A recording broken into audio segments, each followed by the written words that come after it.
So ఈ 2023 end అవ్వడానికి వస్తుంది. 23 స్టార్ట్ అయినప్పటి నుంచి అంటే జాన్ నుంచి ఈ డిసెంబర్ వరకు నువ్వు చేసిన మంచి పనులేంటి, చెడు పనులేంటి, అంటే నీకు చెడు జరిగిన ఇన్సిడెంట్స్ ఏంటి? నేను తెలుసుకుంది ఏంటంటే, నీ దగ్గర డబ్బు ఉందంటే వీడు మనోడు, డబ్బు లేదంటే వీడు మనోడు కాదు. అంటే ఈ సంవత్సరమే తెలుసుకున్నావా ఆ విషయం? తెలుసుకున్నా. ఇంకోటి మన శత్రువు వాడంటే పక్కనున్నాడే మన శత్రువు.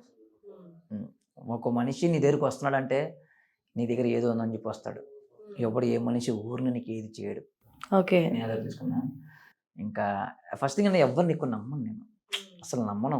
ఎంత క్లోజ్ అని ఎంత తిరగని నాతో ఉండే నేను నమ్మను, మనిషిని నమ్మను. ఎందుకంటే అలా ఉంది. ఇప్పుడు అందరూ రెండు తరగల పామే, అందరూ అటు మాట్లాడతారు ఇటు మాట్లాడతారు. వచ్చేది 2024. మరి నీ మెయిన్ రెజల్యూషన్ ఏం పెట్టుకున్నావు? నువ్వు మార్చుకోవాలంటే ఏం మార్చుకుంటావు? 2024 వస్తుంది, ఇప్పుడు కొత్త సంవత్సరం రాగానే అరే మనం ఇలా చేయొద్దు, ఒక రెజల్యూషన్ పెట్టుకోవాలి అని అనుకుంటారు. మరి నువ్వేమనుకుంటున్నావు? నెక్స్ట్ ఇయర్ నుంచి ఎవరు ఫోన్ ఎత్తకూడదమ్మన్నా. అదేంటి ఎత్తకూడదమ్మన్నా? అంటే అందరికి నేను ఆన్సర్లు కాల్ లిఫ్ట్ చేసి డౌన్ అవుతున్నాను అనిపిస్తుంది నాకు. అందుకని నెక్స్ట్ ఇయర్ చదువుకున్నా అన్వన్ నంబర్. ఇప్పుడు ఒకవేళ నీకు ఒక మూవీ ఆఫర్ వచ్చి ఎవరైనా పవర్ స్టార్ ఇంకెవరో కాల్ చేశారనుకో, నువ్వు ఫోన్ లేపలేదంటే ఎట్లా? ఇలా కూడా ఉంది పాయింట్.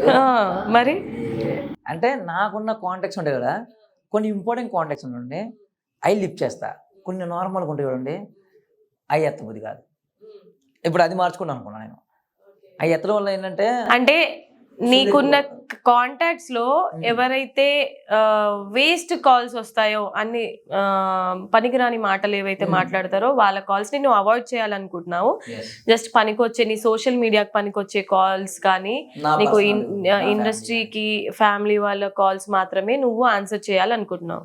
మరి అలాంటప్పుడు ఎత్తకుండా ఉండాలి, నీకు అంత అనాయింగ్ గా ఉంటే మరి బ్లాక్ చేసి పడేయచ్చు కదా వాళ్ళ నంబర్స్. ఓకే, మరి నువ్వు ఎత్తకపోతే కూడా ఫీల్ అవుతారు కదా, తర్వాత కాల్ బ్యాక్ చేయలేదని. ఓకే, సో ప్రతి ఒక్కరికి ఒక డ్రీమ్ అనేది ఉంటుంది. ఇప్పుడు ఏంటి ఫైనల్ గా మనం సోషల్ మీడియాలో ఎంటర్ అయినా, ఇండస్ట్రీలో ఎంటర్ అయినా కూడా బిగ్ బాస్కి వెళ్ళాలనే ఒక ఎయిమ్ అందరు పెట్టుకున్నారు. మరి నీకు కూడా ఉందా బిగ్ బాస్కి వెళ్ళాలని? 50-50 ఉంది. 50-50, 100% లేదా? ఓకే, మొన్న విన్ అయిన పల్లవి ప్రశాంత్ గురించి మాట్లాడుకుంటే కనుక, తను ఒక రైతు బిడ్డగా అడుగు పెట్టాడు బిగ్ బాస్ లోకి, ఒక నార్మల్ పర్సన్ లాగా. సో ఫైనల్ వరకు వస్తాడని ఎవరు అనుకోలేదు, అయినా కూడా వచ్చాడు. ఇప్పుడు చాలా ట్రోల్స్ వస్తున్నాయి, తను అరెస్ట్ చేశారు. సో దీని మీద నీ అభిప్రాయం ఏంటి? పల్లవి ప్రశాంత్ ఫైనల్కి వస్తాడన్న విషయం నాకు ఎప్పుడో తెలుసు. టైటిల్ కొడతాను విషయంగా నాకు. అంటే మీరు ఇద్దరు ముందే ఫ్రెండ్సా? పరిచయమా మీకు? ఓకే. ఇంకోటి ఏంటంటే చాలా హార్డ్ వర్క్ చేశాడు, చాలా కష్టపడ్డాడు. ఆయన ఆడే ప్రతి ఒక్క గేమ్ అక్కడ కరెక్ట్గా ఆడాడు. ఎవరిని అరే అనలేదు, ఎవరిని తిట్టలేదు, కరెక్ట్గా ఆడాడు. అదంతా తన స్ట్రాటజీ అయ్యి ఉండొచ్చు కదా విన్నర్ అవ్వాలని. అదే కదా మరి బిగ్ బాస్ కావాల్సింది ఏంటి? క్యారెక్టర్ కదా. ఆ మనిషి అక్కడ కట్ట ఉన్నాడు కదా.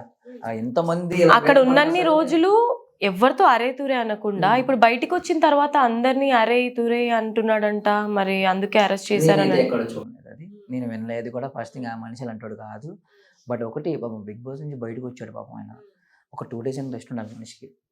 ఇప్పుడు మనం ఇప్పుడు ఒక ఇంటర్వ్యూ గంట చేస్తాం, తర్వాత నీకు కూడా ఒక రెస్ట్ కావాలి, నాకు రెస్ట్ కావాలి. అలా ఆడుకుంది 3 నెలలు జైల్లో ఉన్నాడు, బిగ్ బాస్లో ఉన్నాడు. బయటకు వచ్చాడు వాడికి 2 days ప్రశాంతంగా వదిలితే నెక్స్ట్ రోజు ఆడే రిలాక్స్ అవుతారు కదా. ఎవరు పడితే వాళ్ళు రాసేస్తున్నారు, ఎవరు పడితే ఏదో చేస్తున్నారు. ఇప్పుడు అతన్ని అరెస్ట్ చేయడం అది రైటా రాంగా? నేనైతే 100% రాంగ్ అంట. చాలా రాంగ్, తప్పది. ఒక అంటే రైతు బిడ్డని కాదు, తప్పు, చాలా తప్పు అరెస్ట్ చేయడం అనేది. చిన్న మ్యాటర్ అది అని పెద్ద చేశారు దాన్ని. కానీ ఓకే అది అదే బస్సు అద్దం పగిలింది, చాలా పగిలినాయి. 8 బస్సులు అంటున్నారు కానీ పగిలింది ఒక 2 బస్సులే, కానీ 8 బస్సులు అని చెప్పి. మరి అందులో ఉన్న సెలబ్రిటీస్ అందరు ఎవరైతే తనని వ్యతిరేకంగా మాట్లాడారో వాళ్ళందరి కార్ని కూడా పగలగొట్టడం జరిగింది. మరి అదంతా లాసే కదా. ఇప్పుడు ఎవరికైనా ఫ్యామిలీస్ కి ఏదైనా జరుగుంటే ప్రమాదం, అందరు రూడ్ గా బిహేవ్ చేశారు, మిస్బిహేవ్ చేశారు ఫ్యాన్స్ అందరూ అని చెప్పి అరెస్ట్ చేశారు, మరి అది లాసే కదా. ఎగ్జాంపుల్ మీరే ఇప్పుడు సెలబ్రిటీ, ఇప్పుడు యాంకర్ మీరు, నేను మీ అద్దం పగలగొట్టా, ఓకే, నా ఫ్యాన్ ఎవరు మీ అద్దం పగలగొట్టారు. పగలగొడితే మీకు నా కాంటాక్ట్స్ ఉంటాయి.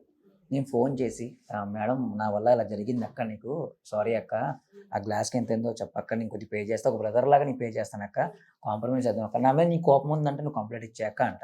ఆ టైంలో నీ మనసు ఏమనిపించింది? అరే పాప ఫోన్ చేశాడు రా ఎందుకు, అరే పాప మనోడే కదా, సరేరా నువ్వు ఏదంటే అదేరా అని చెప్పి నువ్వు కాంప్రమైజ్ అవుతావు అక్క, మాట్లాడుకుంటే అయిపోద్ది అక్క అది. కానీ అక్కడ దాకా లాక్కెళ్ళడం తప్పు అక్క. అవునా కదా, ఫ్రాంక్ కదా.